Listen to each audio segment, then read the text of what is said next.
कि जम्मू कश्मीर पंचायती राज अधिनियम 1989 का 9, जम्मू कश्मीर नगरपालिका अधिनियम 2000 का 20 तथा जम्मू कश्मीर नगर निगम अधिनियम 2020 का 21 का और संशोधन करने वाले विधेयक पर विचार किया जाए।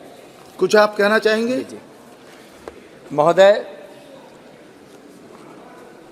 यह ओबीसी को अधिकार देने वाला पंचायती राज और नगर निगम के चुनाव में अधिकार यानी कि आरक्षण देने का यह विधेयक है।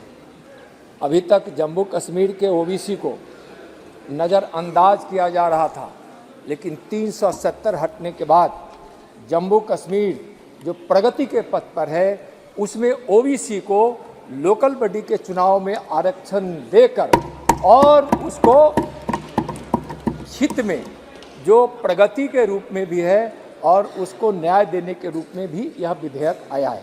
महोदय, भारत के संविधान के भाग 9 और भाग 9A में पंचायतों और नगर पालिकाओं के लिए प्रावधान है। इसमें पिछड़े वर्गों के लिए पंचायतों और नगर पालिकाओं की सीटों के लिए आरक्षण के लिए एक सक्षम प्रावधान भी है। लेकिन महोदय, जम्मू और कश्मीर पंचायती राज अधिनियम 1989, जम्मू और कश्मीर नगरपालिका अधिनियम 2000 और जम्मू और कश्मीर नगर निगम अधिनियम 2000 में पंचायतों और नगर पालिकाओं में अन्य पिछड़े वर्गों के लिए सीटों के आरक्षण का कोई प्रावधान नहीं है। इस संशोधन के द्वारा पिछड़े वर्गों के लिए आरक्षण का प्रावधान हो सकेगा।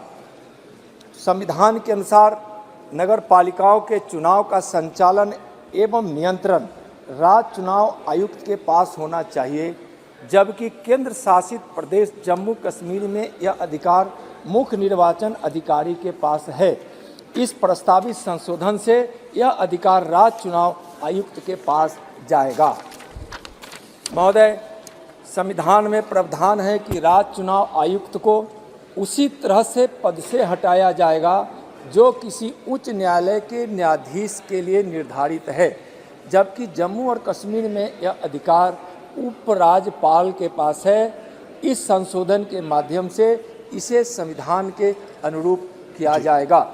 महोदय, 370 अनुच्छेद को निरस्त करने के बाद सभी केंद्रीय अधिनियमों सहित भारत का पूरा संविधान जम्मू कश्मीर पर लागू कर दिया गया है। वर्तमान विधेयक जम्मू कश्मीर के 3 अधिनियमों को संविधान के प्रावधानों के अनुरूप बनाएगा। इन संशोधनों से अन्य पिछड़ा वर्ग को निर्वाचित स्थानीय निकायों में अपना प्रतिनिधित्व करने का अवसर मिलेगा। यह एक प्रगतिशील विधेयक है जो आज़ादी के 75 साल बाद जम्मू कश्मीर में अन्य पिछड़े वर्ग समुदायों को न्याय देगा। यह एक महत्वपूर्ण विधेयक है। महोदय, इस संशोधन से अन्य पिछड़ा वर्ग को निर्वाचित स्थानीय निकायों में प्रतिनिधित्व करने का अवसर मिलेगा, जिसमें 33% सीटें महिलाओं के लिए भी संरक्षित होगी। अतः जो मेरे द्वारा स्पष्ट की गई परिस्थितियों को ध्यान में रखते हुए माननीय सदन से अनुरोध करता हूं कि जम्मू कश्मीर स्थानीय निकाय विधियां संशोधन विधेयक 2024 पर विचार किया जाए और इसे पारित करने की कृपा की। जी।